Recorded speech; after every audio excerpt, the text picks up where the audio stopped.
Fraud is a very common thing that happens within Google Ads, specifically click fraud. This is a very common topic that comes up with a lot of small business owners that I speak to constantly. Their competitors are pretending to be real customers or real traffic clicking on their ads and completely draining their budgets. And in today's video, I'm going to talk about how you can go about implementing IP exclusions to exclude traffic from your website that you don't want. One thing that I want to note is Google does not collect IP addresses to tell you specifically within the Google Ads platform which clicks have what IP addresses. Unfortunately, that is something that Google doesn't allow us to see for privacy reasons, but I do have a few workarounds for you if you are looking to implement IP exclusions. So this is how we're going to do it. Just go to the admin button from your main user interface, then click on account settings, scroll down to IP exclusions, and this is where you would go and implement the IPs that you would like line by line, and that's pretty much it. So all you need to do is implement the IPs, then click save, and you are good to go. Now, a couple things to note here is there is a limit on how many IP exclusions you can have. You can have up to 500 IP exclusions. And if someone is using a VPN to pretend to be, real qualified traffic, that definitely causes an issue, because with someone using an VPN, they're just going to be recycling through multiple IP addresses, so there's no way for you to truly catch them and completely exclude them entirely.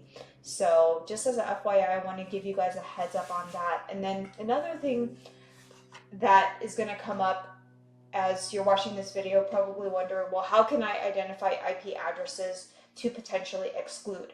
Because Google Ads doesn't allow us to specifically see which IP addresses came from what clicks and how long they spent on the website, there's a couple different methods that you can use.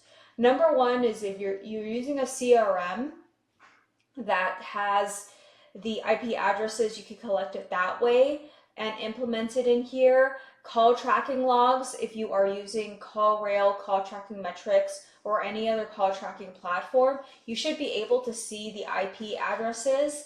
And especially if it's someone that was calling with spammy behavior, then you can go ahead and implement those here. Google Analytics 4 has some server logs to identify recurring IPs with spammy behavior as well. So look into that. Live chat and heat map tools like Hotjar, which is a paid tool, will be able to show IPs of annoying or repeating users that are not serious. Then you can look into Microsoft Clarity, which is a free tool that allows you to see the IPs as well. You can also look into web server logs and also internal office IPs. Now, once you get the IP addresses that you would want to implement, you can just implement them here line by line, and that's pretty much it. So I'm just going to show you, I have a sample of some IPs. This example is for actually a locksmith. We've got lots of suspicious activity happening here. So my little rule of thumb, and where I'm getting the IP addresses from, is from my landing page software. So that's another place that you can look. And I also use this as a CRM as well. So that is where I got that from. So this is just identifying these are users that have been coming to my website too often and looks really suspicious, because with a locksmith, shouldn't be getting someone visiting more than 5 times really before they want to make a decision.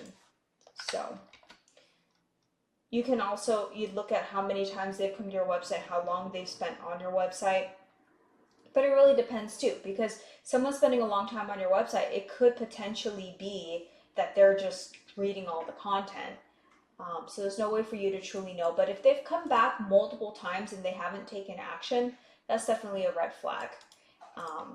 So, especially if it's something that is not high ticket, definitely want to make sure that you go ahead and implement. So that's exactly what I'm doing over here. I'm just grabbing the IP addresses from my landing page tool, pasting them here line by line, and I'm going to just implement 2 more here and then just show you how to go about excluding.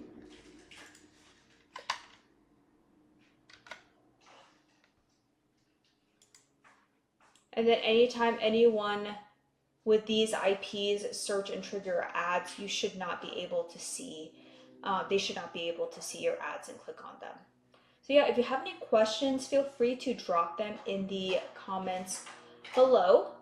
And if you're new here, my name is Michelle. I'm the founder of Level 28 Media, and I help local service-based businesses generate leads from Google Ads. So if you're looking for an audit or managed services, check out the link below, and I'd be more than happy to have a discussion with you. If you found this video helpful, please give it a thumbs up and subscribe to this channel. I post videos every week about Google Ads, and I look forward to seeing you in the next one. Thank you.